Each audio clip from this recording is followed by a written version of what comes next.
Hi, good evening, everybody. It's 6:32. We're going to get started on the school building committee here. Welcome.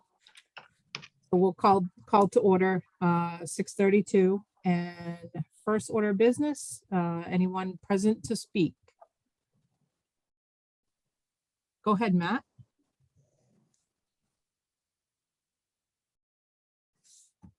Can you hear me? We can. So yeah, I wanted to talk about Spec. I know I've attended a lot of the meetings, probably way over 3/4 of them for the past year or so. And as far as I know, there's been no progress on Specs at all. So I don't know, maybe I'm wrong. Maybe I missed something, but I mean, I've seen discussions of it, but never anything done. So to my knowledge, no progress has been made. I'm sure the committee member Tulis's presentation last meeting would have been benefited greatly from Specs being completed. Now that we have an architect, a builder's representative on board, that person's been hired, can the committee finally move forward on Specs? I looked in the folder months and months and months ago, the shared folder or something. I looked at the ones that we used in the last time around. They don't seem that hard to do. So I would like, if we can get an update on that, that'd be great. Thank you. Thank you. I hope you'll stick around because there is an update towards the end of the meeting. Thank you. Anybody else? Yes, my hand's raised. Oh, I'm sorry. Go ahead, Michelle. Okay, let me lower my hand here. Okay, Michelle Christensen, Birch Meadow Lane. I have a comment regarding the discussion from the last meeting on 2/16 on the upcoming communications to the town about options you'll be looking at to move forward on this project. I think a very important issue that needs to be addressed, especially to parents, in addition to options, is what you're going to do to fix the current school buildings to make them a safer and healthier environment. Project moves through the various phases. Ignoring them, as it seems the town has done for years, I know not only myself, but from speaking to others in town, there is concerns about the current environmental factors as well as the poor conditions of the schools that our kids are sitting in. This includes simple repairs such as fixing a bathroom stall lock that has been broken since at least the first month of school, to more concerning aspects like molding and rotting cabinets in the classrooms themselves. I'm sure I could ramble a list of other concerns. However, as a taxpayer and more importantly, as a parent with a child in the school, I want to know how that will be addressed, because that is just as important as the next phase of getting the kids into a new building. I see an agenda item later in the meeting that I hope will address at least some of those concerns. Land Assessment Subcommittee, thank you for doing what you were tasked to do once again and meeting to try to continue on the momentum to keep moving forward. Finance Committee, both Mr. Letincious and our first select woman had addressed on 2/16 that a plan to circulate dates and times to begin their meetings was to occur. Whether or not any movement has taken place for this is unknown to the public, since the subcommittee has not met and neither has the communications subcommittee. If they have met, there hasn't been any posting of agendas or minutes. This continues to be disappointing to parents and townspeople that have been waiting far too long for a new school. Seeing nothing from those subcommittees is disappointing, and I question if all on this board want to move forward on this project, and if people are actually willing to put our children's needs and well-being first. Thank you. Thank you, Michelle. Anybody else present to speak?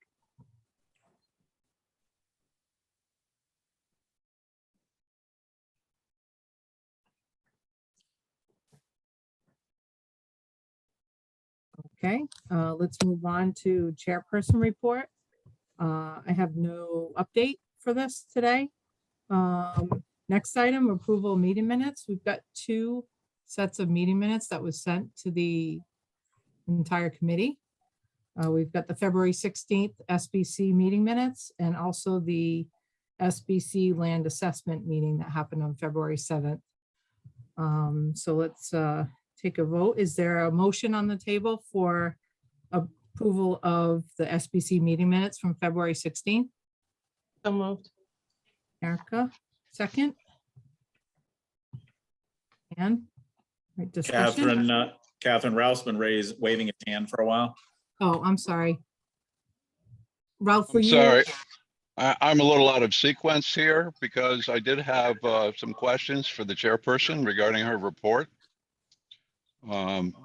Can we back up to that, or do you want to finish with the minutes? Well, we have a motion on the floor, so. I understand. So we should Yeah. continue with that motion. All right, so we've got a first and a second on the motion to approve the minutes, and we're into discussion right now. Any discussion on these minutes? Okay, all in favor, say aye. Aye. Aye. Aye. Any nays? Abstentions? Okay, minutes approved. Next item, these are for the land assessment meeting that was that happened on February 7th. Again, those minutes were sent to the entire committee. Is there a motion on the table for approval of these minutes? So moved. Erica, second. Mike? Discussion? Just purely out of curiosity, I don't really know the right answer to this, but those minutes are minutes of the subcommittee, obviously. Is it proper procedure for the full committee to accept them also? I'm not saying it isn't, I just don't know. I'm not sure how this group votes on a meeting they didn't attend. But we Although did, subcommittee members attended it, some of them, but the rest of the members of this committee, how can they vote on a set of minutes that, for a meeting they didn't attend?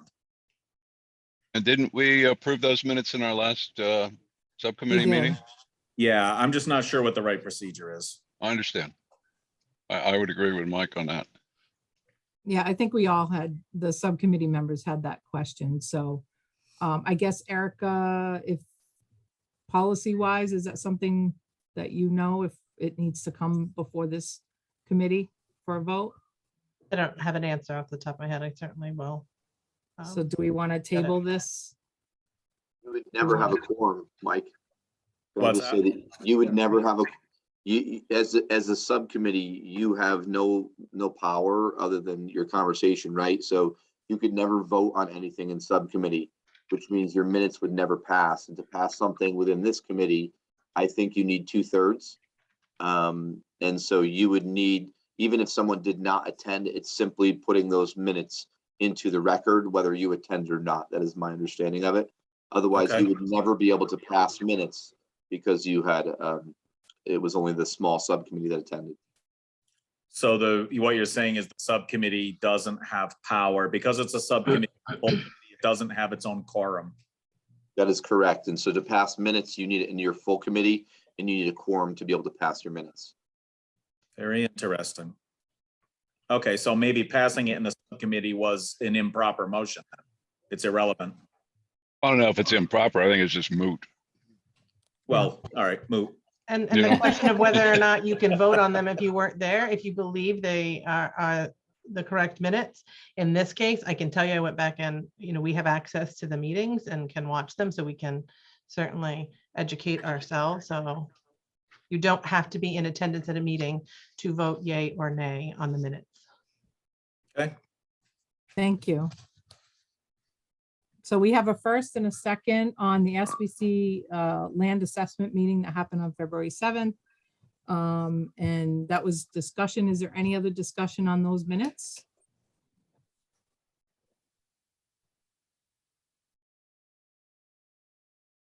Okay, let's take a vote. All in favor, say aye. Aye. Aye. Aye. Any nays? Abstentions? Okay, meeting minutes approved. Okay, we'll go down to communications. So we did get an email from Melissa Abercrombie. And basically her concern was she wanted to express some concerns without coming on and speaking as present to speak, but wanted to know how she could do that to the SBC committee. And so we shared with her the email that we currently have, the sbc@willingtonct.org. If the people, the Willington residents want to send an email to that with questions that they may have, and we will respond accordingly. So that was the basics of her email. I did get a call back from Alice Cassels. I have not been able to touch back base with her. We're playing phone tag right now, but as soon as I do get in front of her and talk to her on the phone, I did resend her the questions that we developed some time ago. I believe a lot of those questions were developed from Peter. We did send those off to her, and I'm just waiting to have a conversation with her about some of those questions. So Catherine, yes, please. yes, Mike, go ahead. Don't perceive any disrespect to the chair, but this is the second meeting. I really want us to get clear on the pronunciation of her last name. I think it's important with them possibly playing such an important role. The proper pronunciation for the last name is Castles, which would be like a big stone house multiple, you know? So it's Castles. Castles. Okay, thank you, Mike. Okay, thank you. All right, so subcommittee reports. We have 3 current subcommittees. Communications, land assessment, and finance. So if you, each of the we have a chairperson for communications, land assessment, and I think finance is still in the works, but communications, any update? And I talked, we're gonna be scheduling a meeting, but we want to find out when the next Willington wire is due. Erica, do you have that date? Do you have any idea? Is it a spring, like? You're muted. I think it might be April, but I'll check with Kelsey. Okay, so we were gonna do plan our meeting according to that, because that would be our next meeting. But the other thing that we talked about was just making sure that we were putting things on Facebook. So I did put tonight's meeting on Facebook. The other thing is we're kind of waiting to see Scott's plan, because we want to, Scott has very much a whole communications component of what he's doing as our owner's project manager. So we want to work in collaboration with Scott too, before we put too much out there. We're going to see where we go, you know, as we move forward, and then share with the public. Go ahead, Peter. Oh, thanks, Catherine. I just want to piggyback on what Ann just shared. Scott had mentioned previously that outreach to the community would be part of our overall strategy. So I'm just wondering if we can get something on the horizon for when we first do that with the public, to kind of give an update on where we are. Excuse me.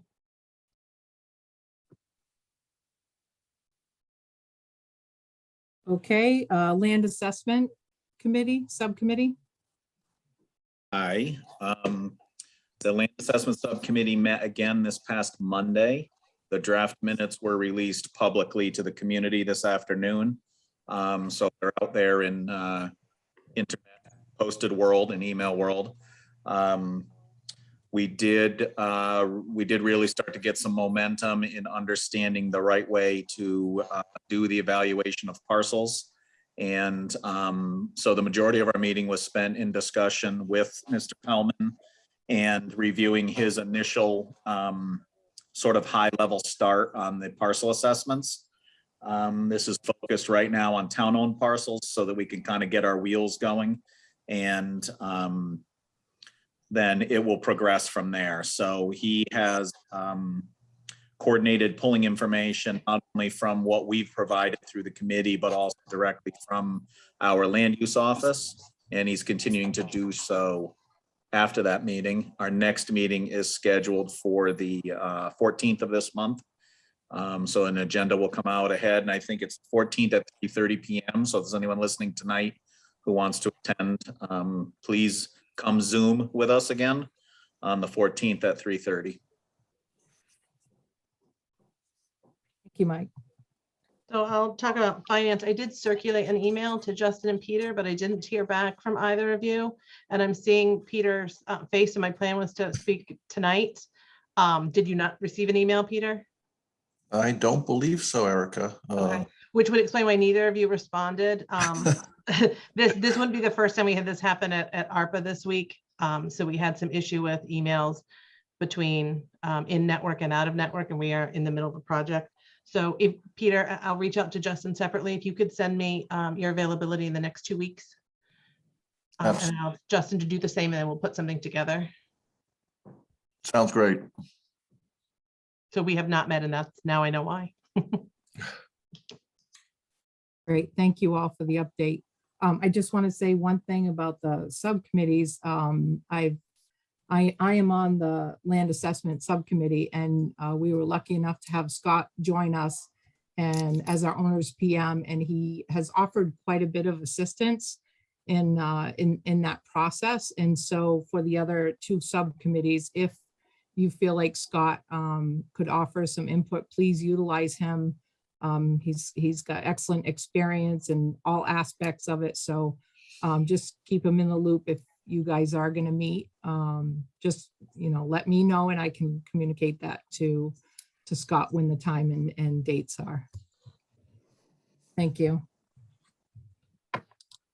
Okay, we'll jump down to old business, and our first item for old business is Colliers update. So I'm going to give the floor to Mr. Scott Pellman with Colliers to give us an update on 3 items tonight. Program identification, which is a prerequisite of the ed specs. School project options, we'll continue that discussion. And also a preliminary look at the timeline for a grant application. So go ahead, Scott. Thank you, Catherine. Good evening, everyone. Yes, so as a follow-up from our last meeting, the Friday after our last meeting, I believe it was on the 18th, I met Phil out at the existing Home Memorial School. We walked the school in detail, both inside and out. Prior to that meeting, we have started working on a program. It would be a program for a combined K-8 school. Phil and I have another follow-up meeting to go over that program tomorrow, but we're using that as the basis of potentially looking at the size of what a new school would be, but also using that as a basis in an apples-to-apples comparison of what program and what can the required program, how can it be accommodated within the existing Hall Memorial School along with an addition. So it's, again, still a little premature. That space program needs to be run, through Phil by his administrators. He needs to get input, and then certainly by the Board of Education before anything is formally released. But I think we've made quite a bit of progress on that. We've got a good starting point for, starting to understand what a new building might be as far as size, but also taking that program and how that program fits into the existing Hall Memorial School. So, hoping that, sometime in the near future, we will be able to start talking about some concepts and some of the challenges of that both site and building itself. But I think we've made good progress in the last week and a half. And again, as I stated, Phil and I are going to have a meeting again tomorrow to go over that. From the option standpoint, and you heard from the subcommittees, we have met land assessment. We are evaluating currently all of the existing publicly owned parcels. We're going to be expanding our search and looking to have a lot more information on some of the available parcels for the next meeting with the Land Assessment Committee. But again, also taking a deeper dive into the existing Hall Memorial site. Ralph has been busy as well. He's provided some input, so we're very grateful for that. We're taking some of the good work that Ralph has done and incorporating that into our overview and study of the different available parcels. From a school projects options, again, we understand the task of this committee is to bring forward a unified K-8 school. So from an option standpoint, really at this point, we have 2 options. One is a renovation at the Hall Memorial School. The second is going to be new construction. Part of the process, I'll just sort of tag this on to communications, is we want to make sure we've done our homework before having that initial meeting with the community, where that meeting is going to be a lot to listen, but also to give a very high level overview of where we stand with the project. So we're still assembling the information that we need to be able to come and having some meaningful discussions, but also make sure that we're presenting the correct information. And along with that is going to be an advanced meeting with the state of Connecticut. We do need to have our two options available in a very high level sense of, one, what are the challenges? Can we incorporate the program that the Board of Education and Phil and his staff are reviewing as far as the ed spec, and will that program fit into the existing building? Or two, have we found a suitable site or sites that a new building could go on? With that, we'll sit down with both of those options with the state of Connecticut, review their requirements and review their availability to provide fundings for one or both of those projects. Then at that point, I think we'll be looking to schedule some town meetings, information sessions, starting to develop some communication tools, as well as, as soon as we're at that point, we'll be looking to create with the town a Facebook website where we can post information so everybody knows where to go and what to get as far as specific information. It'll be very clear, no question. If you want to know what's going on with the project, that's where you go, and that's the information that you'll find. So again, new school option really from that standpoint is just going to be a matter of finding a parcel that can meet both the building requirements and the site requirements as far as parking, playing fields, and support. We also want to make sure that we keep an eye on expandability in the future. We want to make sure that we don't put ourselves in a position that if the community has some turnover, we get some younger families with children coming in, we want to make sure that whatever scenario results, we have the opportunity to expand or provide for growth. And with that, before I go on, because I do have just a couple of preliminary timelines to discuss with the committee so everybody understands what sort of the long-term goal is as far as getting a project approved and potentially financed in part by the state of Connecticut. But before I go on, does anyone have any questions? Go ahead, Ralph. Ralph? Got a question for you with respect to a new site. Do we have to have an understanding with the property owner before we can approach OSC? No. I mean, what happens if you look at a site and then the owner's not interested in selling? Well, again, our site may be a publicly owned site. If we have some privately owned site, I would like to not just have one.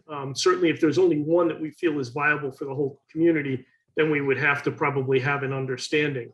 But I'm hoping that we can identify a number of different sites with the state prior to having any formal negotiations, or, I would just like to be able to identify those sites. But I think to have those initial discussions, I think we just have to confirm that we have sites available that could support a school.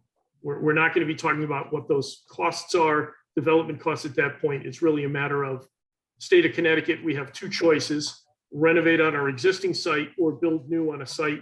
We have some sites found. Would you support one or both options? Okay. I'm in the process of reaching out to the building official to understand the limitations or restrictions with respect to my concept of isolating the 1922 building from any subsequent renovation, reconfiguration, addition, et cetera, to completely understand the separation requirements that the state building code would impose. I'm hoping understood. I can probably safely say though, Ralph, is maintaining that building and then putting on a renovated and/or new structure on that site that meets all the programmatic requirements for K-8 education would not fit. The only scenario on that existing site is going to be to maintain and incorporate the existing Hall Memorial School into the final project. in its entirety. That's currently what we're looking at, yes. And I just want to say, whatever, Ralph, you are doing on your own, that has not been any kind of vote or discussion among the SBC committee members.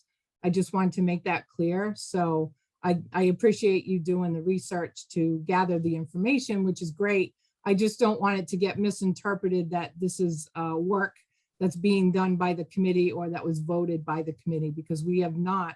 We're still in the early stages of research, and Scott is doing a lot of that research for us. So I just wanted to make that clear for the record. Well, that's fine. I'm perfectly, I understand I'm on my own here. And that's fine. But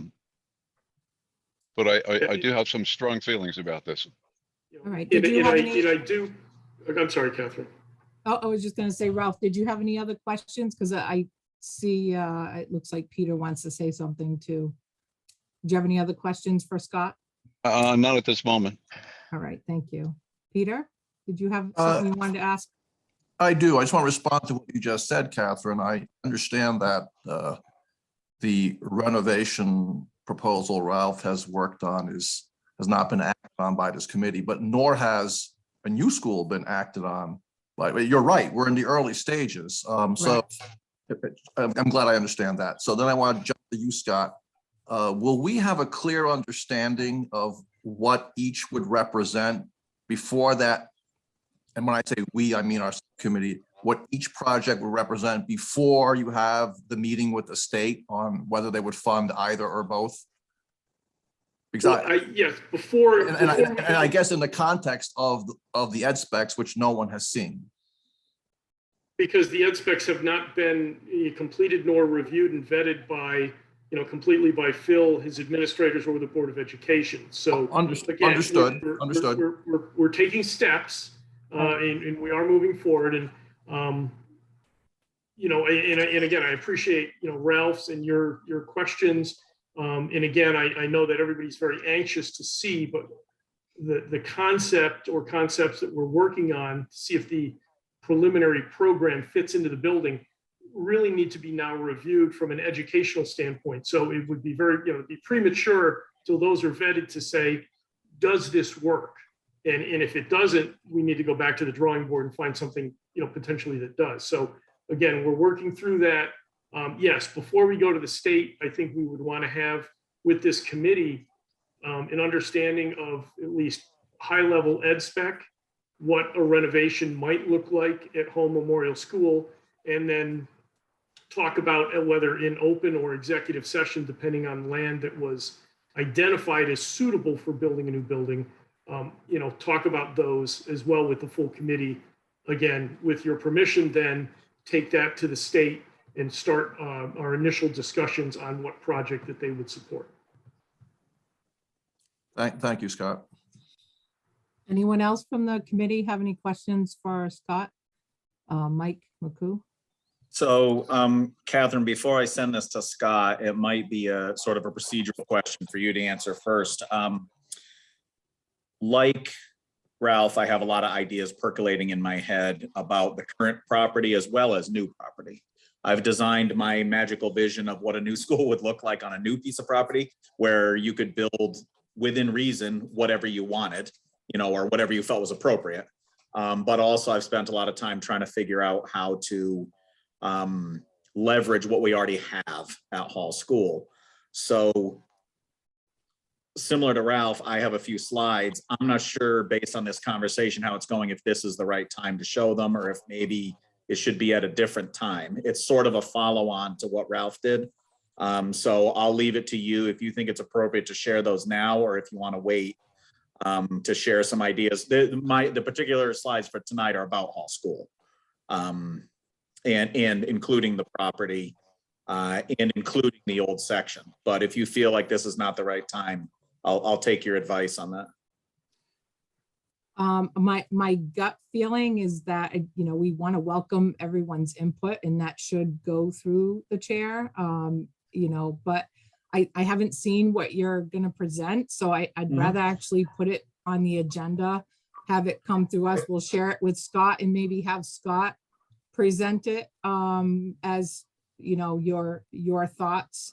That's just my gut feeling. I would be happy to send it to you first. I would like to present it because it's my work, but absolutely, I'd be happy to send it to you first and we can put it on for a future meeting. Yeah. Erica or Yeah, Phil, did you guys do you guys have any thoughts about the process of that? I mean, Erica? I don't know. I'm looking- Okay, it can be something we talk about as a committee, but you know, at the end of the day, we have an OPM on here, and that's, you know, the expertise we lead to. I think we could all dream up our own dream school building. I heard Scott say, and Mike's rendering may speak to the same thing, that you know, some of our ideas of incorporating Hall School but not using it altogether may not be feasible. And I heard Scott speak about programmatic things. He's not talking about the ed specs, but what you need to have a K-8 school and making sure that fits. So, you know, I think this committee can talk about how we move forward with that. I don't know I do think technical procedure. You know, I do think we need to be careful about what is presented, because again, with the K-8 school, as we've talked about in the past, there are a number of requirements, especially for our younger, most fragile children, where components of a school have to live on the ground floor or at the level of exit discharge. And, you know, I've already spent, you know, a good bit of time looking at that, discussing that with Phil. So, you know, I just want to make sure that, you know, the challenge is sometimes if you present a number or you present a concept, it gains momentum. But if it's not a properly vetted number or concept, you know, we want to be very careful that we don't start talking about construction costs too soon till we really understand the project or projects. Because once that first number goes out, that's the number that's going to stick to the wall. That's the number that everybody's going to remember. And God forbid something happens where that cost and that number needs to increase, you're going to lose credibility with the community. And we don't want to lose that. You know, we want to make sure that the information that's presented is properly vetted, that, you know, would meet building codes, would meet educational requirements. And again, I really appreciate the enthusiasm of the committee and you know, Mike and Ralph. You know, I would more, you know, than welcome your ideas. You know, I mean, certainly never gonna put down an idea for anyone, but I think having those ideas vetted through both our office, through Phil, from an educational standpoint, makes sense before they're presented by whomever decides to present them. Thank you, Scott. My only comment is we did actually hear from Ralph last week, and that might be why Mike wants to share his ideas. So I don't have a right answer, Mike, as to, you know, Well, I mean, I would love to see what you have. I just don't know, like, to Scott's point, we just have to be careful. We do have an owner PM now that is vetting Right. through all these different ideas. Much like when, you know, we're doing a construction project, we run everything through our design team when there's a suggestion made to make sure we're meeting all the codes and stuff. So I kind of envision that all these suggestions would go through our OPM moving forward. But again, I mean, if I don't know. Well, I would think- just I like to Pete- reaffirm that this is your Hold on, project. Peter. You know, ultimately, the Board of Ed is going to create an educational specification with the program requirements, and they're going to hand that to this committee, and they're going to say, committee, this is the building we need you to build for us. You know, so I'm certainly not dictating it. All I'm trying to do is an initial evaluation of the building, and, you know, as a first pass, can we take all the components that Phil's identifying for K-8 school, and can we fit it on the site? Doesn't mean there's 100 different probably solutions, some better, some worse, to, you know, but my task right now is just, do we have a solution that works? If we do, that's great. Can that solution be better? Absolutely. We'll look to hire an architect, and they'll spend a lot more than a week, you know, going through an initial concept and working on that. But I want to make sure that you understand this is your project. All I'm trying to do is gather the information. Mike, hang on one second. Sure. Peter, go ahead. I was going to make a suggestion. I'm as anxious as everyone else to see Yeah. Mike's ideas and Ralph's ideas and new site ideas. I'm as excited as everyone else. What's confusing to me, and I think possibly to the general public, is we all toured the existing facilities, and I would like to understand how, I think I have a good grasp of them because Phil did a great job taking us around. I'd like to understand how those facilities currently don't meet our ed specs. Then apply that to new or apply that to reconfiguration. That just makes logical sense to me. Yeah, but I'm curious to know, Scott, if you agree or disagree. Well, and I think that would be As a part committee of doing that. when a renovation or new school is presented with, some ed specs and a program that's been vetted a little bit further by the administration, we're going to let you know what the pros and cons, what the challenges are. If something does provide a solution or where the shortfalls may be. But again, my concept, which I actually just sent to Phil this morning, which he is just starting to digest, he hasn't had a chance to really get into it with his administrators and see if, that meets the requirements of how he envisions the school is going to run. So again, till that's vetted, we can't really say at the moment that this initial concept that he got this morning is successful or not successful in which way. I mean, to Peter's point, I'm anxious to hear what Mike has to say too. Let's hear from a couple of the other committee members. I think if we all agree to open the table and hear what Mike has for an option, otherwise we could present it at our next meeting. But Phil, go ahead. I saw you had your hand up. I think one of the things that when Ralph shared his idea, it was really high level. There was hallways, there was no block out of, this classroom will be here. I think that's my concern. And I'm not sure how specific you got, Mike. And if it's just, hey, there's a classroom here, this would be more elementary. I think that's fair. But I think to Scott's point, and that's what I got today was more specific to, okay, if we have this space, this is how we could apply what we've started. And you said, prerequisite, you used that word, Catherine, and I think it's a great word. Before we do ed specs, we need to know some of those square footages that we can need for classrooms and all those things. That's what we've worked on already. Mike, if yours is high level general, like, hey, you could put an addition here, or you could cut this down and do an addition to the back, or I think that's fine. I just don't want to get into real specifics. I'd be nervous about doing that, just because that is where, the Board of Ed really needs to weigh in, and the administrators need to weigh in on, the overall layout of the building. Yeah, I did not get into classroom locations or the total square footage because we don't have that information to work with yet. And I wouldn't have had the time to draw. I mean, I've worked on this off and on for weeks and weeks, months even, but some of it was put together from questions over the last couple of meetings, including that level of exit discharge question, which is critical, for the younger kids. So it is high level with maybe a little more detail than Ralph's. All right, let's hear from Brianna. Thank you, Mike. Let's hear from Brianna and Anne, and then we'll go from there. Brianna? I am fine with hearing and seeing what Mike has been working on. I think it's a-okay, and I'm sure he did it with the utmost care and attention to detail. Thank you, Brianna. Anne? Yeah, my thought is I really want there to be a way for everyone to share their ideas. And right now that would be especially Mike, that would be healthy for the process. So I think everybody's ideas should be considered. So I don't know, Scott, what do you feel the best way to incorporate all these ideas? Do you have a thought? I mean, the only ideas I've seen were Ralph's, and certainly, I welcome everyone's input, and I'll leave it to the committee on how you want to present that. It's tough for Mike because right now, Mike doesn't have the basic information that we're currently developing. So again, very high level concept, put something here, put something there.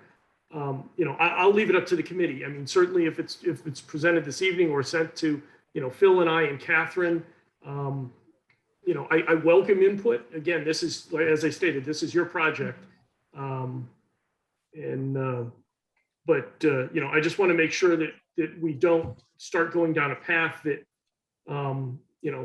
as a licensed architect who, designed schools for over 30 years and now have been managing them for another 6, I do have some baseline information and organizational skills and knowledge of how a school goes together and what we can and can't do. But again, certainly if Mike, if you got some high level concepts, I will leave it up to the committee to present.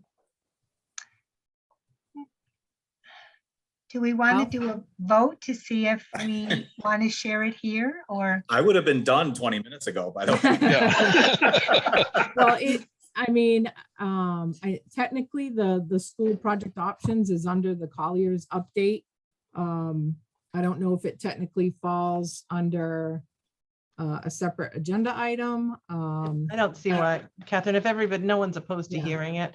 Can I ask a clarifying question before we move on to that or something else to what Scott said? When he made the remark that, because our charge is to bring forth a project of a consolidated pre-K through 8 school, he saw 2 options, reno at HMS or new construction. I just want to be clear in what your thought process is, Scott, and for the public watching this meeting. When you say new construction, are you thinking new school, new site? And that right now using the center school site is out completely of those options? Correct. Yeah, it would either be, again, the size of the site is a challenge. I mean, I'm not going to say it can't be done because we're still working through it. But the size of the site at Hall Memorial is a challenge. The site at Consolidated is not large enough to support requirements for a middle school and elementary school on that, I believe, 8 to 9 acre site. So that is just not an option that we're looking at. So it's either staying and renovating and putting an addition onto Hall Memorial School, or looking for a new site and constructing a new building on a new site. Okay, so I think that for me makes clear, and hopefully the public will hear clearly what we are not discussing at this point as a committee, nor have we ever, is demolishing Hall School, using that for a new site. And I think it's important for us to say that too, so that folks know the clear direction we're working on. I would never be in favor of that, so I'm glad to hear that we're not thinking that. Thank you. Thank you. Catherine, Yeah, so just to weigh in on the poll here, as far as seeing Mike's plan. Obviously, I may have jumped the gun a little bit in presenting mine, but I think it's only fair that Mike gets to present his, because it's still a high level concept. It's not detailed. It's a possible approach. I can't see it doing any harm to at least vet that concept to the entire committee. okay, thank you. And I think Brianna has her hands up. There is another option too, that if there are people on the committee that do want to share something, it can be emailed to the SBC, and I will forward those emails to Scott as well. So just to let you guys know in the future, if you don't want to present it at this meeting, it can be sent in an email and then we can present it at the next meeting. Brianna? Hi, I just wanted to go back for a second to what Erica was saying, and just to make sure we remember that if we are not going to build on the site of center or add on to center, it is still part of our responsibility to determine a usage for the building and the land space. So we have not completely abandoned ship there in Old Farms Road. That is still definitely one of our tasks. Yeah, the only correction I would say is that it's our responsibility to make a recommendation. We don't actually determine that, not to be nitpicky, but I Nope, just, that's fair. just for the record, we do have a responsibility to make recommendations to the Board of Selectmen. So Mike, you have the floor. Okay, that's a lot. Exciting. All right, so just very brief to preface this, I came into these thoughts partly as someone who's an HMS alum, partly because I have multiple children in HMS right now. So I have experience with things like parent pickup and drop off, and accessing the front of the school to go to the office, all those kind of things. Also, as my job here on this committee representing the Board of Finance, thinking about what are our prudent financial impacts. And also by no means being an architect like Mr. Pellman is, but to slightly defend my place as I am a certified building official and a certified fire marshal. So that's where my viewpoint is coming at this project from. So having said that, I believe I can screen share. I just got to find it now.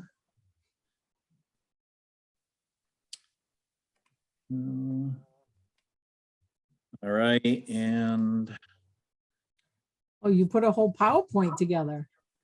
well, it's just a few slides, but it was easier in PowerPoint. And if I can get it to go to, I'm trying to get it, it won't go to slideshow. Come on.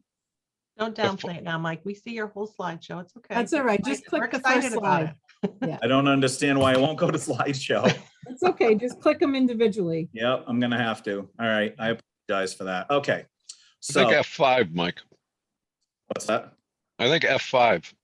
I tried it. It won't work. Yeah. Oh, it Okay. won't work. Okay. Anyway, I'm sure you all can see that fine. Whoa, now it's flying. Okay. So Home Memorial School, the next 100 years. And the reason I said that is not because it's a catchy phrase, but we realize, I think we're looking at this based on the, I will not restart. Based on the fact that we're looking at this enrollment as an 8-year projection, the thing we've been talking about, but we also know we've been in this school in some form for 100 years.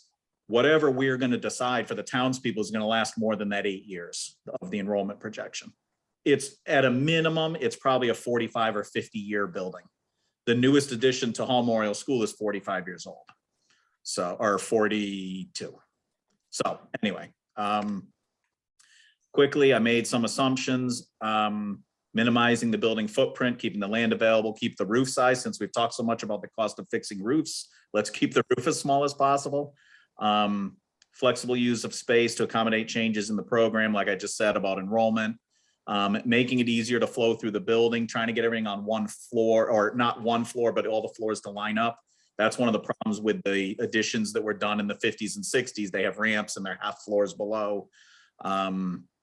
Using the original building, as we talked about, for preserving the historical heart of the building, but also recovering the auditorium. I think we're clear on the fact that the state is not likely to reimburse an auditorium, or maybe only in certain circumstances. So if we can use the auditorium that already exists in the old Hall School, we have an opportunity to maybe just be able to do some renovation or refreshing of that space, and not be in a position where we're trying to build an auditorium that the state won't reimburse. And then really important, improving safety. This is last on the slide, but not least. Parent drop off and pickup is really common now at both schools. It's a significant challenge. I know Phil has had to work hard to make it work and keep it safe. So I envisioned lanes for parents and for the buses to formalize that more. And also I envisioned moving all the parking behind the school so that the staff doesn't have to cross Route 32 anymore. And it would just use that lot for overflow. Here's the big question, and I know, Brianna, you had asked a question recently about this. What level can younger students be on? And this is the code. These are the state code sections that govern it. And just, I'll skim over it super fast. Basically, the first one says you have to listen to the second one and the third one. But it also clarifies a couple things. It says the restriction on the floors does not include administrative offices, healthcare rooms, or special one-to-one spaces. So some of our student services, the nurse, the administrative offices do not have to be at a level of exit discharge. Having said that, it says you can move preschool and kindergarten one level above, or, well, it says they have to be at the level of discharge, or they have to have their own independent stairway from their room to the outside. And then second grade has to be on the ground or one floor up, or have their own independent stairway. So it allows options to be higher up, but of course, into constructing a lot of extra stairways, which may not be prudent. So this continues the discussion. The definition of level of exit discharge. It's the story at the point which the exit terminates and the exit discharge begins. basically it means what level you get out of the building or the protected space. The ideas I have give us ground level exits at every single level. That's the next 4 bullet points you see there. And I won't bother with the detail, you know, we can send it out. It can go out in email or however Catherine feels for people to look at it in more detail afterwards. But I envision something that gives an exit on every one of the sort of 4 different levels, 3 main levels and the half level where the cafeteria is. And then just quickly, what I imagine would happen is you remove the older additions, update the systems in the 1980 edition, restore and update the original building so that it's functional, works for the school's needs, but preserves some of the history in the building and the nice architectural features. Build a new addition on the south, similar to what Ralph had, and then a west addition at the parking area to provide cover for the pickup. I realize that this may be a little bit extra that maybe we can't do, but it was my plan anyway. And then level the playing fields as we talked about with Ralph at the last meeting to make more field area. And then the last are just some pictures here. So that's just for orientation. As Ralph showed us, this is the original school right here. The 1980 edition over here, and then to the south, these are the 2 older editions that I envisioned chopping right off of there. So let's see. So there they are, very crudely chopped off. And then I improved my drawing skills as we go along here, I promise. Renovate and restore the, oh, that should say 1922 section. I'm sorry, there's a typo there. Update the 1980 section. The lower floor level of the old 1922 building does line up with the upper level of this edition. So you have a flat floor situation across those 2, which is different from the old editions going off to the south, which I envisioned chopping off. Then my idea was run the addition 90 degrees from what Ralph had imagined, because I'm starting out by the street, as you can see in this one, and running towards the back. Obviously, the size will change based on what the needs are once the academic program and the ed spec is figured out. But I envisioned it that way, again, making the overall footprint of the school as close to a box as possible, so it has the least amount of roof and saves the most amount of property. And then this was my maybe a little bit fanciful, but I envisioned creating an addition with a canopy over the pickup and drop off areas. So you'd have lanes for the lane for the buses, lane for the parents, you'd have control, safety, weather protection, and it would allow you to create lobby space on the west side for secure access, especially for visitors and all that. This unfortunately came out a little small, but as you can see here, I expanded the parking area through the current blacktop area where the kids play and put in the 2 lanes wrapping around. And then this little white area here is all the added parking spaces, obviously not to scale. And that's it. Mike, can I ask a quick question about your Yes. addition proposal? Yes. Did you have any envision of how many levels that addition might be, or would it be? Yeah, it says in the written area, I skimmed over to be quick, but it says in the written area that would possibly be 2 stories. So the upper story to the back side of the school, west side, you would see 2 stories on the west side, similar to what's there right now. That upper story would be level with the current science classrooms in the 1980 edition, and the lower level would be level with the band space, which used to be the shop. And so you'd have consistent floor levels with that, which means that upper level of the new edition would match the lower level of the 1922 edition. So it would come right towards the street and would create a level of exit discharge on that second level on that street side. And it would also sort of lower the front profile of the building and put more focus on the 1922 section of the building. So it's 2 stories, 2 stories. One you see from the street, but you see both from the side yard and the back. And in your scenario, you're showing both additions all being married to the 1922 section, right? Like Right, so connected. all of the floor levels would be consistent across all. You'd get rid of the ramps that are in there right now that are going between the couple of mid floors. And you would end up with this all here would remain, and the new addition would line up somewhere in here with all floor levels matching. So this is an interesting concept that I think, Scott will have it, and maybe Mike, you can share it with the rest of the committee members. I'll email it out. Yep. Yeah, and then Scott, he can do his due diligence of marrying the program with sort of these mass spaces, because there is a chance it might exceed the square footage that we have. And then there is a chance that the program may or may not be met with the two additions. There may be something else that has to come up, but certainly this is good information that we can have Colliers take a look at and do what they do best and provide us some feedback. So thank you for sharing that. Thank you. And we do have Scott, if you have any other additions to the school project options item. If you wrapped up that item, maybe we can get to the grant application preliminary timeline. Again, these are just preliminary. It's basically a snapshot of what can be done as far as where we're currently at with our OPM on board, and how do we get to a referendum, and how do we get to submitting a grant application to the state. So go ahead, Scott. Thank you, Catherine. Can I share my screen? You can. You should be able to.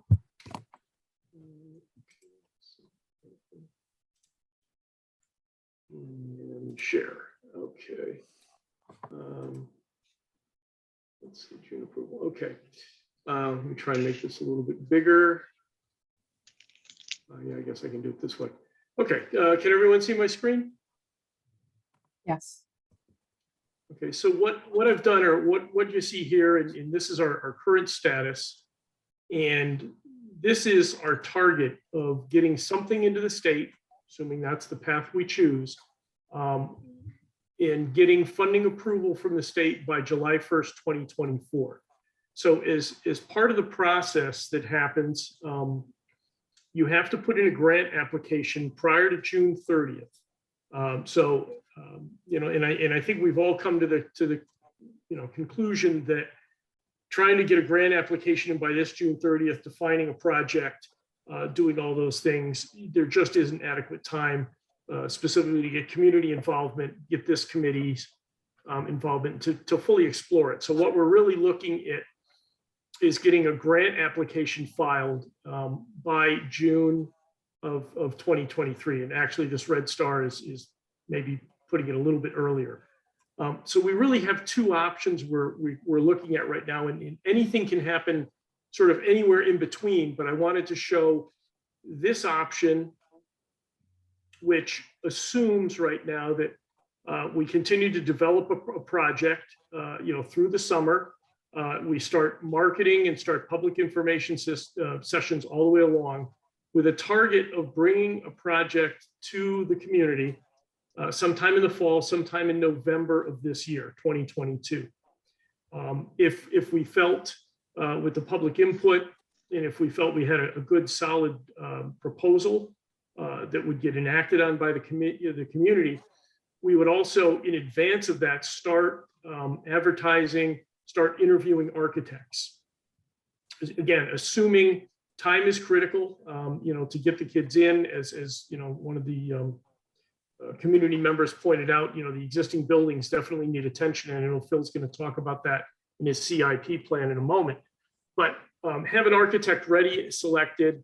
We wouldn't owe them anything unless the project passed and the community said, let's move forward.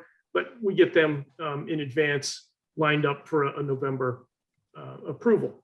Assuming that happens, we have a design kickoff execution with our architect, and we're anticipating a project right now. Again, we don't know what the project's going to be, whether renovation or addition, but or new construction. But typically 14 months, 16 months is a reasonable design period for an architect to do either project of a building this size. So what we would recommend is that immediately we get the funding to start those design services. Again, then the red star is just, we need to get that grant application in prior to June 30th. What happens then is that the state reviews the grant. They would send the community a letter saying that we've accepted your grant. That then gets placed on what is called the priority list. That's the list of projects that goes up to the governor and to the legislative body that gets then voted on and approved. It goes through a number of committees and reviews, would go into 2024. And typically at the end of their legislative session, just before summer, they vote on that bill, that funding bill, that priority list. That would be the start of state funding coming in and being available. We would not recommend starting construction or doing anything to start construction prior to that funding approval. But what this process allows for, as well as we probably have to hire a CM or bid it out as a GC, and we haven't decided that yet. But looking at this process, 14-month designs, reviews, submission to the state, 2-month bidding period, we could have a shovel-ready project ready to go when funding is approved in 2024. So this is sort of the earliest we could, or I should say latest, we could get the community to approve a project, design it, have it ready to go, ready to start construction as soon as that funding is approved. So if the committee chose or decided that, in fact, November is still a little too quick, I looked at the opposite scenario. Again, we really want to target getting the grant commitment in by 2023, because as you see in the process, you submit the grant by 2023. It still takes a full year to get your funding approval. Again, in this scenario, the funding approval would happen similar by July 1st, 2024. However, if we don't approve a project until, let's say, end of May, early June, just prior to submitting a grant application, we don't have a project approved. We're certainly not going to hire an architect to start designing the building based on the ed spec. So now what happens is the architect starts designing that same 14-month period. We fly by our funding approval. We get our state approvals. We put a project out to bid. Now you're just coming out of the winter months into March, April. So instead of potentially starting construction right in a summer time period into the fall, potentially getting an addition dried in certain construction activities, we're really not in this other scenario starting until the spring of the following year.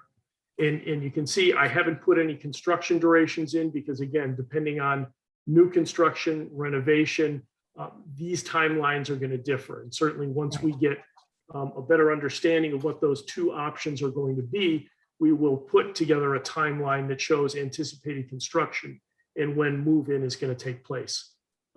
So really, kind of the best case scenario is shooting for something in November, which gives us a shovel-ready project. Again, worst case scenario is, I'm sorry, I clicked on I just clicked off the wrong one. Apologize.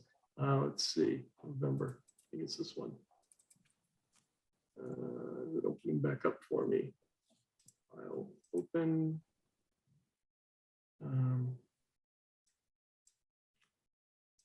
Here we go. And it's not coming back up. Oh, I'm sorry, this is the November. I clicked off the other one. So anyway, I apologize. So best case scenario is we have some project to bring to the community, go through our public information sessions by November, if not absolutely before June 30th of 2023. And then that just affects either a summer 24 construction start or a spring 25 construction start.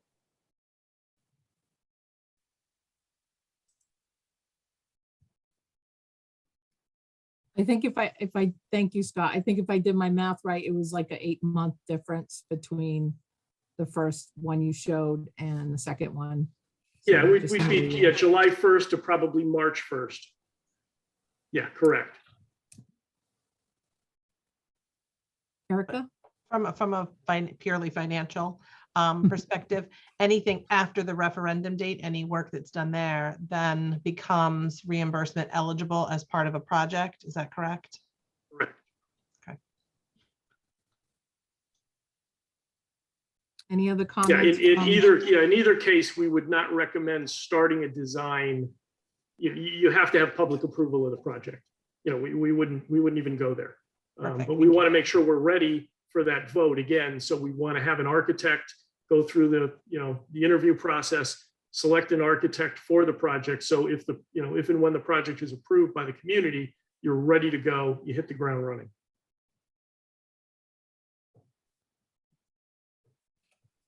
Bill? And I think the second option is actually harder with the town financial timeline too.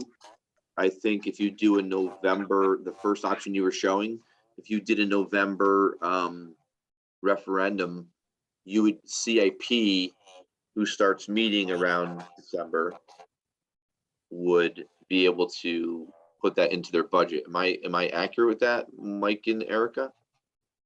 I think yes, but I don't suppose every construction project falls into those budgetary timelines. But yes, I would think in November, then it would be easy to talk about what would be available come the following July 1.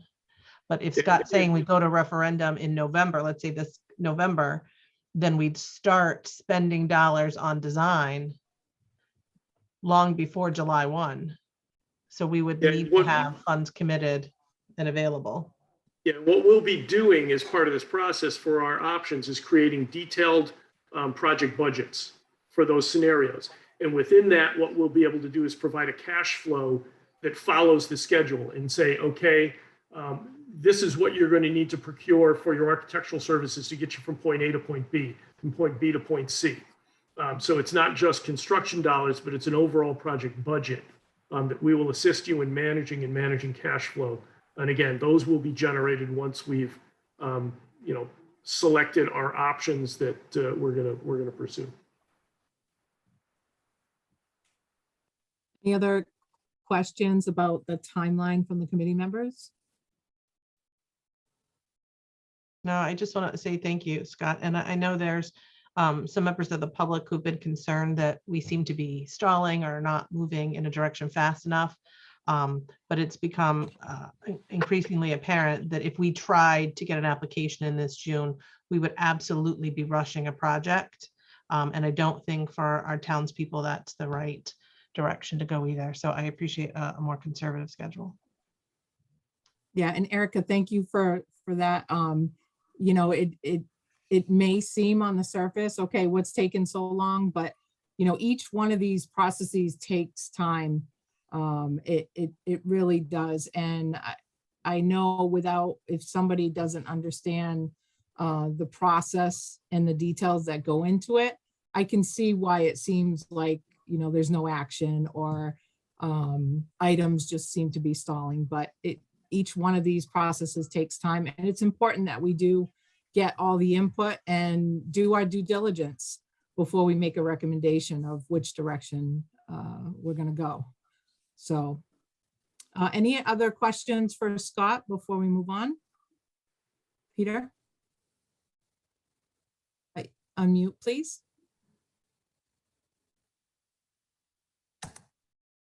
My apologies, I didn't realize I was muted. Can we have both of these schedules dropped into our folder so we can kind of digest them? I kind of want to understand them better. Yeah, we could probably email them around. Yeah, Catherine, I believe I emailed those to you earlier today, Yep. so you should have those. You should be able to submit those to the committee. Yeah, I can email that to you. Thanks, Catherine. I'm just thinking about the schedule in both of them and getting as much public involvement as possible for the referendum approval. And I'm trying to compare in my mind November, which is like a holiday period, right? And in the thick of our budget process, seems distracting to me. And then the second one, Scott, was early in the prior to June of 2023. Well, I'm thinking like be nice to be out of the holiday season, like in February, March, no distractions, no budget. It was Yeah, my, I will say, you know, again, I think the intent is that the November would be the vote. And if you're bringing a project to vote, we should have good consensus within this committee and the community. And there will have been multiple meetings long before a vote would take place. You know, I don't think, again, that would be, it really, at that point, it's really just a matter of get the vote out and make your decision. But by November, if we followed that scenario, we would want to be sure that the committee and the public was completely informed and able to make an educated decision. Right. And Peter, I think what Scott's presented it to us today are just a couple options for us to use as our guidelines moving forward. We'll have to see what the pace of the progress is for the project. You know, I think the first schedule that he showed is really sort of paving the way for us to just stay focused on the task. But if that task of doing community outreach and doing research on all the different options takes longer, we may end up having to go with that second option timeline. But we're not going to know that today. We're not going to know that tomorrow. We're going to discover that as we go along. So I mean, it could be anywhere in between. We just don't want to lose June of 23, because you see what happens then is then you lose a whole year of funding in a year of escalations, a year of maintaining the existing buildings or waiting for a renovation to start and maintaining the existing buildings. Lots of factors. Inflation right now, we're certainly watching the market, and we'll be watching the market through this whole process. But we really want to make sure that we get a project defined and submitted prior to June of 2023. Yeah, and thanks, even with Catherine. That's very helpful. Even with your scenario now, Scott, the earlier one that you presented, it puts us at a construction start 2 years from now. So there's still that question from the community, and this is a good segue, I think, into the next item, is what is going to happen with our existing schools until we actually break ground and start doing some work on an existing school or on a new school, on a new site. So that is the question. What are these two? Mike, did you have a comment about what Scott was presenting with the timeline before we move on? A comment about this next agenda item.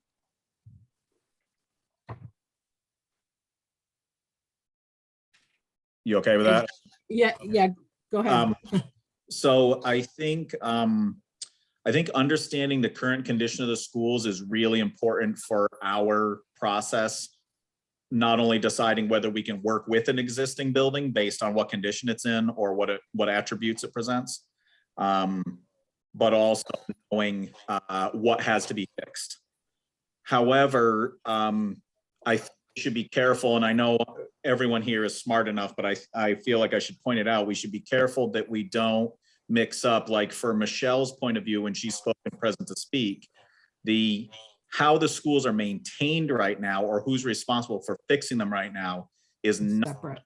it's none of our business. Correct. And it's not that we don't care about it. It's just that's not our responsibility. So I think as long as we're keeping clear the difference between those two things, that's all I want to point out.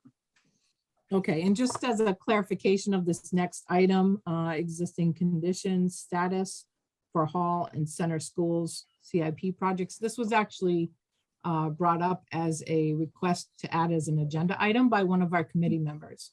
So yeah, so this one, I think we were just going to have Phil give us an overview of the status of Center and Hall schools and what CIP projects were currently in the works. And Peter, please, if I misinterpreted your request for an agenda item, please let us know.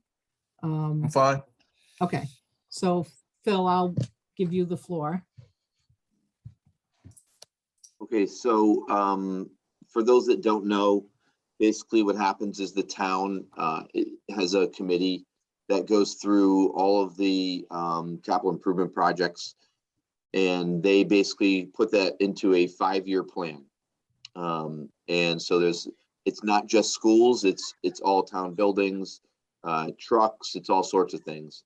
What you're looking at is when I came in as superintendent, I started basically kind of following their 5-year template and creating, this is what was presented to the board, a list of projects that, currently was presented to the Capital Improvement Committee.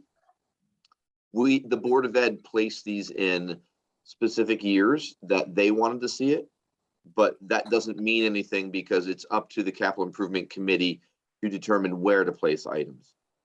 So the items that you see in year 1 here are the items that we're just trying to figure out for now, while obviously the work of this committee continues to occur. I think they moved a lot of items off the plan, but left a school project in. And if there is going to be no school project, these are the types of things that would come back in. I've said publicly, both to the Board of Ed and to the CIP committee, we didn't add a lot of items this year. This was not the year to do that until we figure out where we're going, but there would be some items that we would add to this list. And Scott walking with Scott the other day at Hall just came up with more. And so just it gives you a sense of what's there: sidewalk repairs, paving lots, the roofs are back on there at both schools. The heating project in the upper wing, that is all old steam pipes.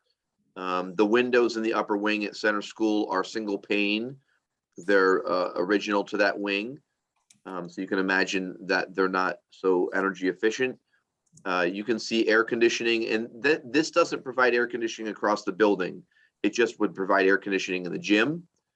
If we were going to stay long-term, I think that's something that you would see in there is a full ventilation project that included air conditioning throughout the entire Center School. You don't see that right now. The rubber surface that's poured at Center School is extremely expensive, that item, but it's on there. There's been talks about the potential for a whole school generator. Right now, if we have an ice storm in our and we lose power, I have to have someone on site with a portable generator, basically, that can keep that small generator going to keep the heat on as long as they can. So it's just a small generator. The exhaust fans, some of those have been replaced because of COVID with those funds. But that's important to have the ventilation evaluated. We have the original clock system PA. There's some significant security upgrades that could be done that are specifically through PAs, public announcement systems, that are important in a school. I walked into Ram Middle School the other day, and they actually have a strobe right on the external portion of the building. If they're ever in a lockdown, you can see that there's all sorts of security upgrades that could be done to both buildings. We added security canopies over the school entrances. And really that was the same concept Mike was talking about, was, just to provide shelter for students and staff walking into the building. It's saves your sidewalk some from salting, things like that. And then we've talked about, and I have a whole presentation with explanation of ages of all of these items. And there's pictures that go along with it. And many of the classroom sinks are old. We have some plumbers that won't touch some of the pipes that are to the sinks because there's no shutoffs. All of those things, would need to be updated. This is not a comprehensive list. This is just a smaller section of the school. And it basically does the same thing at Hall. So if you look at the West Wing has absolutely no ventilation. Sorry. The West Wing has no ventilation. It was not put in when the building was built. That's a high priority. It's something that there's information coming out from the state about potential for grants.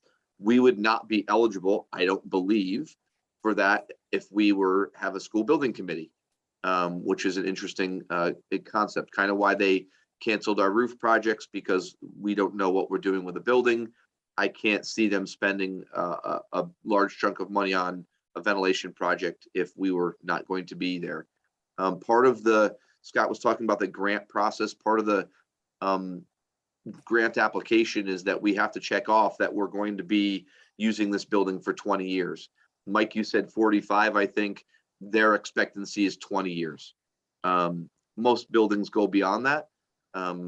But we always chuckle in Willington when we see, it was last renovated in 1995, and we go, oh, we are a little before that. Yeah, that's 1995 is new. And I think it also, there's the potential to conflict with when you're still paying the bond. You know, Correct. like if we have a 30-year bond, no one's going to want to hear about adding on to the school at year 25. Correct. I think from the standpoint of what the expectation is from OSCGR, they expect that it's going to be used as a school facility for 20 years. That's the box you have to check. Scott's shaking his head, so yes. That's great. And you can't come back to them for another project or anything within that 20 years. Okay.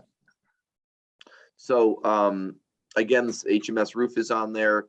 The air conditioning for the band room was more of a security item just because that's ground level on the back of the building.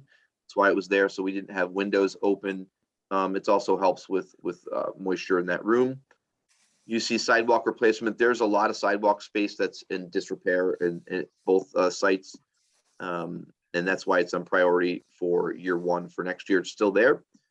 And then again, pave the parking lots. If you've been through HMS parking lot, it's gotten to a point, and our public works director has confirmed this as well. There are so many cracks across that it could be sealed and just saved. It's got to be torn up and done again. And we've had several contractors state the same thing. Things like locker replacement, not huge priorities, but you have lockers for a reason. And if they're banged up, dented, you want to keep them in nice shape. This HMS elevator modernization is on the lower side. That is just to put new mechanicals in. If you were going to upgrade the box itself, you're closer probably to $250,000. So that's something that you'd have to be looking at. The unit ventilator replacement are the unit ventilators, the heaters in the classrooms in certain wings. They are over 40 years old, so that's on there. The heat's important. The second boiler, there's two boilers that operate at Hall. This would replace the second one. The first one is only a couple years old at this point in time. The sidewalk on the side of the building that has the landing where students walk into the building that are dropped off, that needs total replacement. We have tile floor in both buildings, and this is not on the CIP plan, but we have an asbestos abatement plan. We're required by the state to have a plan. It's basically tells you where you have asbestos and where you don't. And one thing I would say is if we were going to stay in these buildings long term and not do any projects, I would be recommending an abatement program for both buildings, and specifically floor. You don't know what you have in the walls and things like that, but you're not opening walls.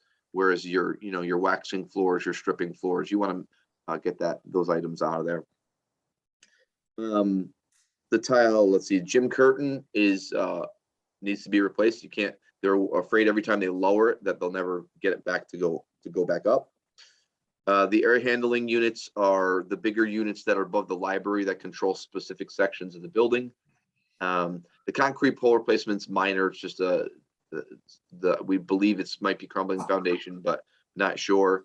Again, canopies over those entrances, and the same thing, clock PA. So some of the things that are, again, I have mentioned that if we stay and we do nothing, this is just a maintenance list right now. But if we were going to stay and do nothing, no pre-K through 8th grade building, I mentioned the asbestos abatement already. Hall School and probably Center at this point both need brick repointing, and that's gonna, it's gonna add value to your building and the ventilation and keep it enveloped. You will see in almost all schools now that are newer security vestibules. So you're buzzed into a section of a building and then you're buzzed into the actual building. We do not have that at either building. And that's something that we would be recommending for both buildings. The center school cameras are getting to a point where those are old. I would be adding those. Looking at the steam heat again up at center school to see if that could be replaced. So there's quite a few items. And when years ago, when I started, I think it was as an administrator, we had MCOR come through and I look at our mechanicals and they dated a lot of things, and things that are supposed to have 15 or 20-year life cycles are, you know, on their 42nd, 45th year of service. And those things need to be taken care of long-term. So this is, again, just the list that's for the most part over $10,000. It's not everything if we stay in the buildings, but it gives you a sense of the number of things. The other thing that I'll point out is it shows the priority level is a general thing. It's just for general information. But wherever you see grant reimbursements, that is, we get on certain projects, not every project, or that's a capital improvement project, gets grant reimbursement from the state. There are certain projects that do and certain projects that don't. So obviously the roof projects do. The one that's like an oddball one, and Scott, I'd be curious to know if you've ever dealt with this. The window replacement, from what I understand, is a certain portion of that is reimbursable and a certain portion of it is not. Yeah, that's correct. And it involves code issues as far as rescue egress, and is also affected whether the building is sprinklered or not. You can also tie it in with potentially with abatement projects, but yeah, windows are not typically 100% reimbursed, but there are partial reimbursements available. Yep. And when Scott says 100% reimbursed, what he's saying is every town has their own rate. Our reimbursement rate is about around the 63% right now.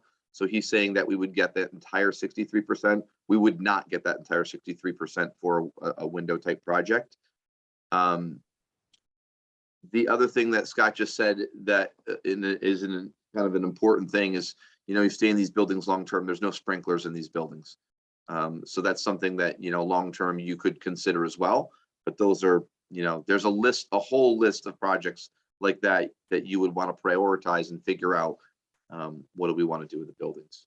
So it just gives you a sense of where the buildings are at, and you know, what needs to be done to them. And some of those things are priority whether we stay or not. If we, you know, build a new building, I think what's important to know is that I think it's safe to assume, and again, Scott, I'll let you chime in on this. It's safe to assume that after the roof projects were canceled, that us applying for any grant applications right now for reimbursement for any CIP projects is basically a futile act, I'll say. Well, until a decision is made, yeah, you'd have to reapply. So yeah, until a decision's made on this project, yeah, you're not going to get anything from a roofing standpoint. Well, and I would assume any of them, right? Why would, if they canceled that, what I would assume they would. Correct. Yeah. Any of these other potentially reimbursed capital improvement projects, they're not going to undertake until you make a decision on which way you're going. Thanks. Thank So that you. was the Phil. information I had. Yep. Thank you. Does anybody have any comments or questions? Any of the committee members, what Phil just presented? Peter? A question for Scott. That was very helpful. Great review by Phil, and I agree with Mike. We can't be the CIP committee. However, I think there is concern about the roofs in the community. And I think we have a concern as a committee if we need the buildings for swing space or continued operation until our final project is potentially completed. Scott, I understand we're not going to get a roof application in for a grant with a potential project pending. If the town elected to use its own funds, would those be reimbursable to the percentage that we continue to use the schools? Let's say we had a completed school in 2024, from 22 to 24, would they reimburse us for the period of time we use them as a school? I'm sorry. You mean after the fact, Peter? No, they're only going to reimburse something or spend money for something that is going to be in use for 20 years. I think if I understand the question correctly. So yeah, if you're saying would they pay the portion for the next 3 years, and then after 3 years you move to a new school or you renovate and that work is lost? No, they would not do that. The reason I asked was because, and I hate to reference the former Mr. Costa, but he indicated that had we received the grant and then built a new school, that there would be a proration. So I was wondering if it worked the other way. Yeah, I mean, again, I can't speak for the state. I mean, you could go through other avenues, but my history in working with them for the past 35 years, without a project in place, because they also need to vet your process, your bidding requirements. There's a whole number of steps to secure the state money that you need to go through. And sort of trying to do that after the fact, I don't think they would even consider it. Thanks. I just wanted to ask. Thank you, Peter. Does anybody else have any questions about what Phil presented? If not, we'll move on to future business. Does anybody have any requests for future agenda items? I don't have requests. Can I ask Scott what he thinks would be the most pressing for us outside of what we want to discuss from his perspective, what we'd be looking at in the coming weeks? I think the most pressing is, the work that Phil and I are going to do together, developing the ed spec, certainly identifying potential land as far as this committee directly. Unfortunately, I know it's frustrating and you're sort of in a waiting mode and really want to get some feedback, but I think directly for this committee in the short term, there isn't anything pressing except for the standpoint of, potentially on your side with your understanding of the town, maybe assisting in evaluations or identification of land. Maybe you have a neighbor, maybe somebody's listening to this tonight and says, I've got 35 acres that are fairly level and I'm looking to sell. So you might even, we've had that happen where people have come forward after these types of meetings and approached people on the committee and offered up a potential land purchase, as a school option. So certainly any type of those efforts, to assist in the, identification of any potential building sites would be well received. I think we'd all welcome anyone who wanted to donate some as well. just in case there's someone out there listening that has some land they want to donate. Thank you. Peter? Just a question, I guess, as far as the next agenda. Is there any chance any of us will see anything of the ed specs before the next meeting? Is that possible, or is it going to take longer? Before the next meeting or at the next meeting? Before the next meeting. I mean, those have to be voted on.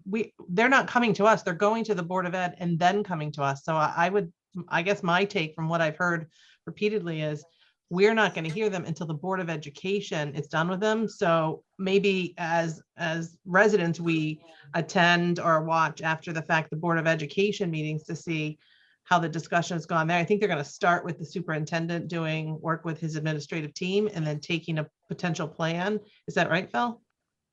Yeah, I'm hoping that we're going to be able to have me obviously meeting with Scott tomorrow to look at what he has developed. I'm hoping the Board of Ed is going to be able to do some ed specs, and what was in the folder is significantly older. Our old ed specs was not adequate to what we do now, and the Mansfield ed specs are probably more consistent with what we're looking for.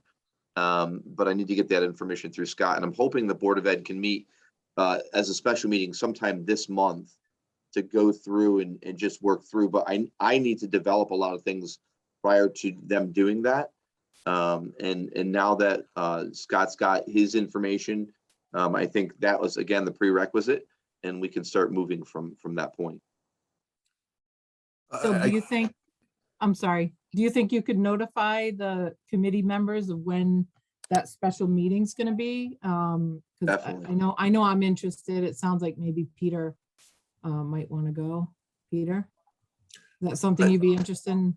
I would. I guess where I was going, Catherine, is if we can understand what the ed specs are, I'd like to have on our earliest agenda a discussion of them as it relates to our current facilities, so we understand why the current facilities don't meet our educational mission. I don't know if that sounds crazy to people, but I kind of want to understand that so I can explain to townspeople as a committee that we're going to pursue other options because this is why it doesn't work now. But I don't have that sense. I had the tour, but I don't know what we're going to do. Programmatically, what's not working. Well, but didn't we right? hear like level of discharge, like moving? I think the problem is moving. If we were doing apples to apples, you know, a middle school to a middle school or an elementary to an elementary, but we know the biggest problem is trying to move our youngest kids into a building with our oldest kids. That's why our building that we're looking at, right, Hall School doesn't meet the qualifications or specifications to start with. Forget about, you know, the number of classrooms Phil might come up with and the extra things. We just can't physically pick them up or put them in. Or I'd hope we would have done that, you know, 4 or 5 years ago when we started this talk. The other thing is we have to make sure we have room left over for fields and parking. You know, after we build Okay. this big extension onto the old building. If I can attempt to answer Peter's question, and maybe Scott, you can pipe in. It sounds like you're trying to just understand why do the current ed specs not work? Why are we redeveloping them? And I think the simple answer is we've got ed specs for an elementary school. We have them for a middle school, but we don't have them yet for a combined school. Am I speaking correctly? And that's what we're trying to develop because that's what our mission is. Maybe I'm oversimplifying it, but All right, I just want to pipe up here, Catherine, if you don't mind. yeah, go ahead. I think Peter's point is being able to explain to a taxpayer what it is about Hall that does not lend itself to the current mission of a pre-K to 8. And to be able to explain that to a concerned taxpayer is what I think he's trying to be able to do. Am I correct, Peter? Yeah, I just want a starting point. I understand like as Erica says, we want to be in a consolidated K-8. Once I see the new ed specs, I want to see how the current building doesn't meet those requirements. It just seems like a logical starting point to me, but maybe I'm the only one. And if that's the case, rule me. No, Peter, I don't think you're wrong. I think the discharge is probably one of the biggest things. And that's the difference between what Catherine just said was the elementary and the middle school, trying to put everybody in the middle school. And what Scott is doing is taking what we've talked about, you know, number of classrooms, what do you have for intervention, PE, Spanish, every item that we have currently for programs. And he's trying to drop them into specific boxes and how would he make it work and actually putting them into classrooms, not just designing an addition. Because you have to say, okay, if I move this around, I would be able to get these here. And this is how I'm going to take care of the discharge problem by doing X, Y, and Z. And I think that's going to be pretty clear. I mean, that's probably the number one reason I think right now why we don't just move kids into Hall School. And so the second part of that is the 21st century learning. That's separate, but they do go hand in hand. And so, you know, the way the building is set up right now at Hall, it's not set up for 21st century learning. It's set up for learning from 1922, 1952, 1980. It's a hodgepodge. And so we have to figure out how can we use the current building to meet the program that we have today and the program that, you know, we anticipate into the future. And so, you know, that's what he and I are working on and going back and forth with square footage of rooms. And you saw when you went to Hall School, and sorry for taking so much air here, but you saw when you went to Hall School, a lot of those smaller office spaces, oddball rooms, not big enough for a classroom. Those are the spaces that we need to adjust to make them into something that is usable. That's really a big piece of this process. And I think that's what Scott, and I'm not, Scott, I don't know how long this typically takes, and maybe that's what you can speak to is, I just got the picture today. We've talked about just rooms and number of rooms and things like that. Now he's laid it out on a generic, what we'll call, I like to call the fire drill map, different levels, right? And so that's at some point, that's what I have to go through with my administrators and look at, does it meet our programs? Am I having first graders travel all the way across the building to get here? Is that reasonable? All those things. So I think, Scott, do you know how long typically that takes?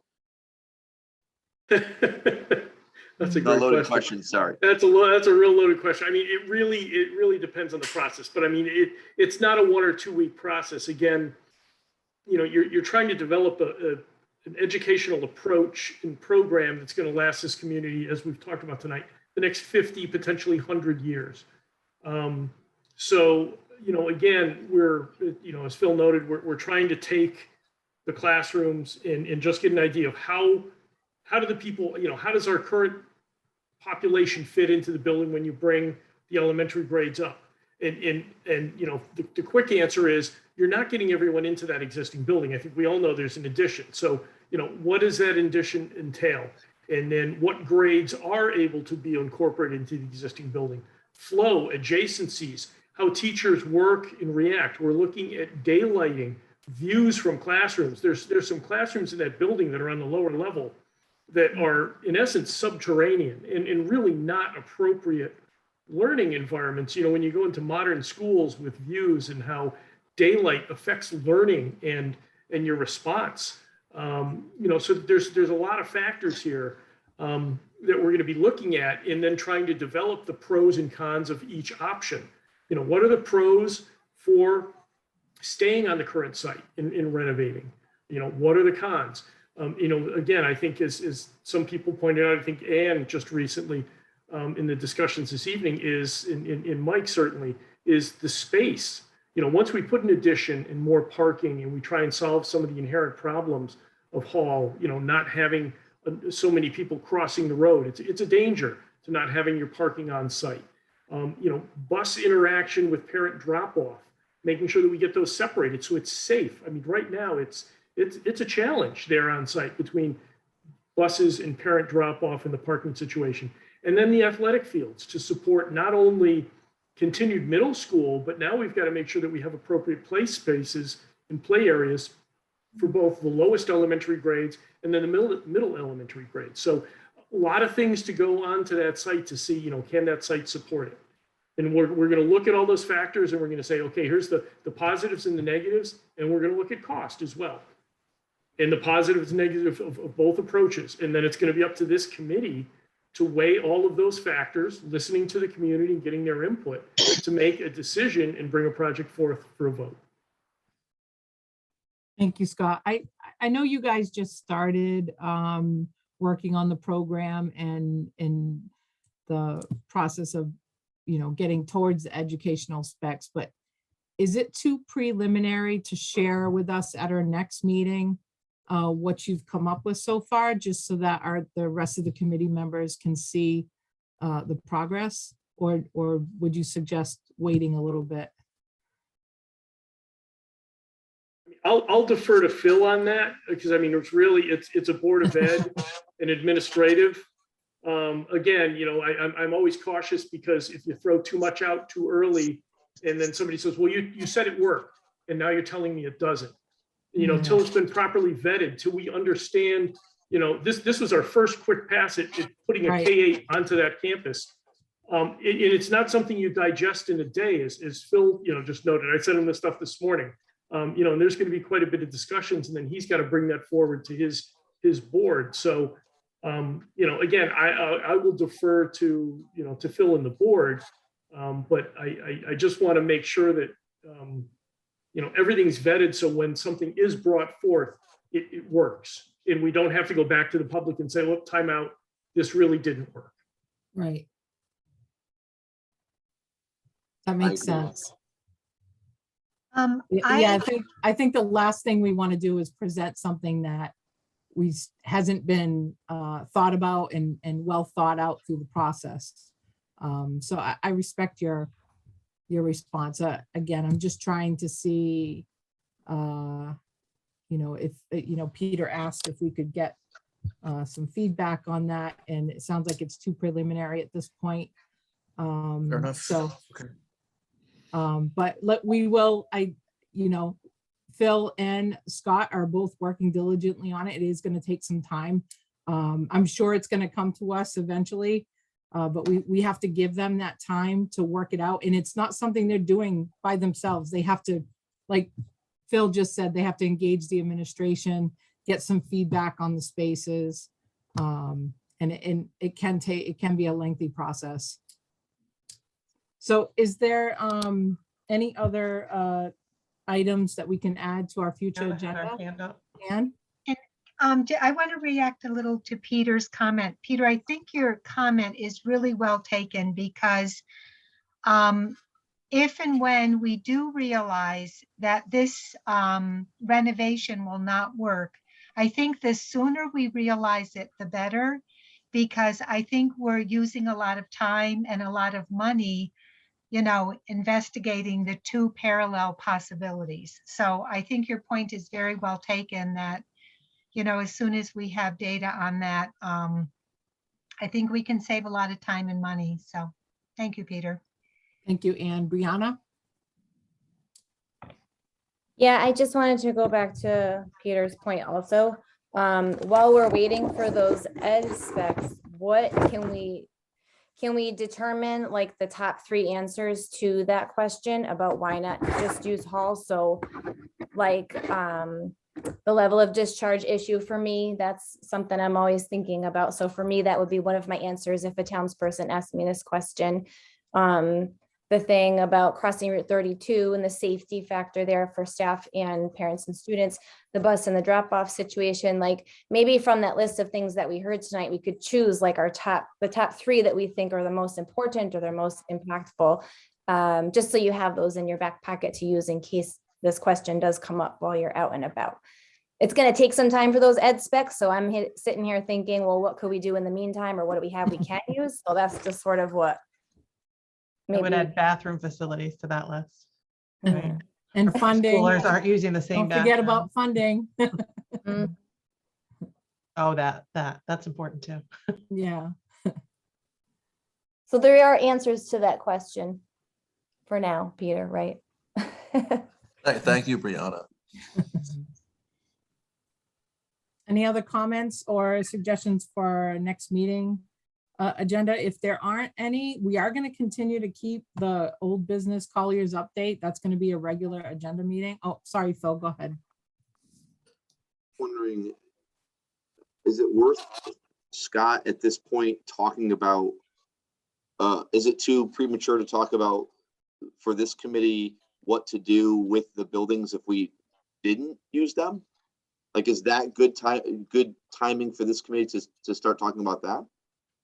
Yeah, I think internally, I think that's a great option, because I have heard a few things thrown about, but certainly not on my, not my obligation to share them. But I know I have heard some thoughts from certain people on the committee of what you might utilize some of the existing buildings for, if in fact we chose an option that was new construction. So yeah, I think that's a great suggestion, Phil. And certainly we can make some suggestions as well. I'm happy to share those. So maybe that's something, Catherine, in a couple of weeks, that, I mean, it's going to be raw and it's going to be probably more idea based, but it might get something moving. And if Scott has to go out and do more work in the future around that, at least he's got some direction already. Yeah, great point. And I would like to also hear some ideas on the finance committee once you guys do meet. I think it'd be good to have a nice discussion about some thoughts. I know, Peter, early on you had some discussions about possible donations or possible income revenues that you had in your mind that you wanted to share. So maybe that's something that we can discuss as well. I saw a few hands go up. They all kind of came up. So we'll go with Mike. Just briefly, I want to kind of tie the last two comments together. I think the question about the what ifs, if we don't use either or both of the existing buildings, do tie into the finance conversation also, which I think has been brought up by other people first. I'm not sharing a new idea. And that is, you know, it may or may not have anything to do with the purview of this committee, but it is, as I represent the Board of Finance, it is a concern that overall for the taxpayers, as they look to support this project, what are the downstream effects of these decisions? You know, so let's say the decision is to build a brand new school, and there's a dollar factor that goes with that. There are more, the taxpayers realize there are other dollar factors that go beyond the cost of the project. For example, if Hall School, for whatever reason, the reuse of Hall School ends up having an impact on the town budget. You know, or if Center School is going to become, one of the things talked about is moving town offices to Center School. Is that going to have an impact on budget? There may only be so far that our committee is supposed to go in that, but it should at least be within the charge of the committee about the reuse of the buildings and stuff like that. I think the financial aspect is really critical, because that could actually change the balance of a project, of the overall cost could change the balance. Mhm. Thank you, Mike. Exactly. Somebody else had, Erica, did you have your hand up? Oh, it is up. I did. It's hiding in the yellow. Yes, I'm not using the bright yellow. I'm sorry, changed the tone. We're meeting right now. We had said we'd start with 2 meetings a month. Do you, Scott, think that there's any reason we need to ramp that up now? Are we still good with 2 meetings a month as we start having these conversations? You're muted. Muted, Scott. We can't go a meeting without telling someone they're muted. It's a rule. I'm sorry. No, I think every 2 weeks, again, you know, I'm hearing a little bit of frustration on, you know, the committee not getting information, but again, we need the time to get that information. So I don't think, you know, meeting week by week, we're not going to have enough substance to bring forward. And I certainly want to value all of your time as volunteers. So, but on the flip side, if we feel there's a need to meet, I will absolutely reach out to Catherine and say, can we have a special meeting? Okay. We're not going to wait. If we have something that's valuable that we feel it needs to be shared and shared promptly, we'll look to have a special meeting. Thank you. So I kind of anticipated where we've been going, that was what Scott was going to say. And so I think having the conversation about something else within our charge in our meetings is really important, so we can do simultaneous work while we wait for some of these other things to go about. So it may start like just a list and some brainstorming, but start having some of that conversation so that, you know, when we have a whole project, we have some recommendations to make about the other facilities at the same time. So maybe, you know, we spend the bulk of the next meeting or the meeting after that talking about what to do if we abandon one or both of our buildings. I'll put that as an agenda item. Anybody else have their hand up? I saw a couple hands. Can we earlier. say repurpose instead of abandon? When I say abandon, I mean only as a school. Noted for the Stop record. using Maybe upgrade, something like that, make it fancy. Peter, go ahead. I just want to agree with both Phil and Mike. It would be good to look at what the cost impact would be if we retire both buildings, which is conceivable. So I'm an enthusiastic supporter of that. Scott, is it possible we could get the data on what it cost Mansfield to demolish their existing buildings? Is that like a public information thing? Yeah, I can get you roughly off the top of my head. Now, again, things are changing these days in this bidding climate, but I'm not speaking specifically to Mansfield, but typically from a budgeting standpoint, around $30 a square foot to demolish a building. There may be some site restoration costs, some other factors that aren't in there, but I think as a starting point, you could look at $30 a square foot. And it really depends on level of contamination as well and other mitigating factors. Great, that's very helpful. Thank you. Startling, but helpful. Okay. So if there's no other agenda items, we'll move on to present to speak. Is there anyone that would like to speak? Oh, I would. Michelle? Yep, I have a couple of comments. Never did I nor anybody I have spoken to personally think this committee is in charge of what needs to be done to the current schools.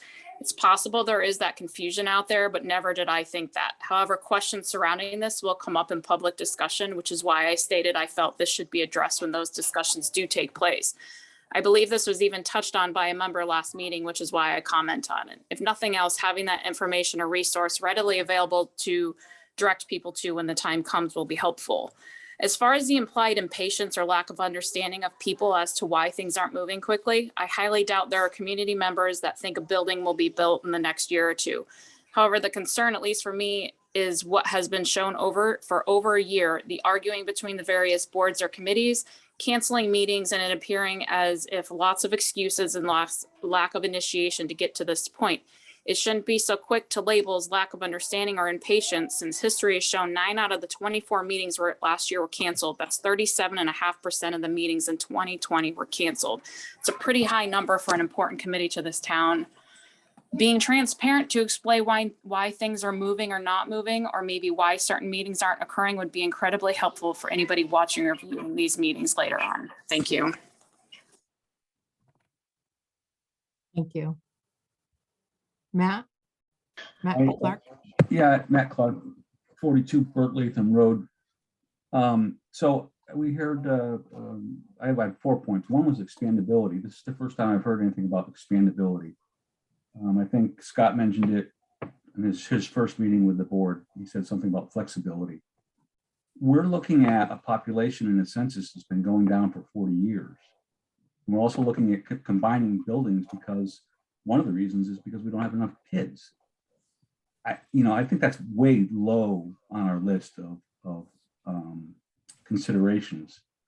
So the second thing is my own thought on this was always not to renovate. And I know that marketing is important.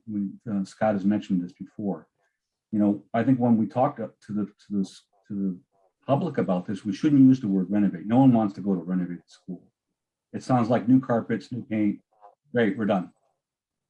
So what I've seen presented here is rebuilding, brand new buildings.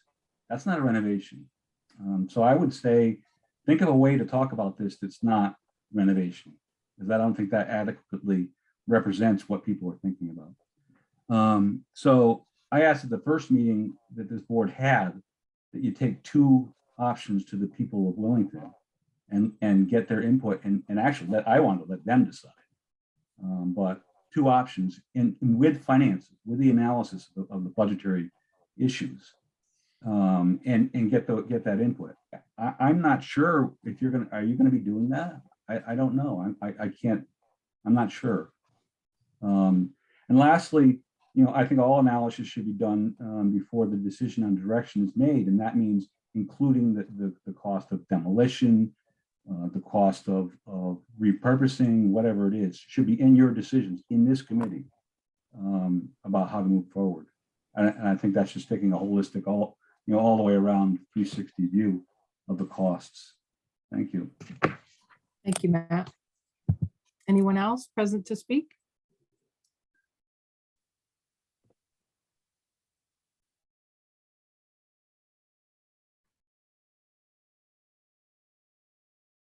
Catherine, can I ask a question about the contract with Colliers? Is that fully executed at this point?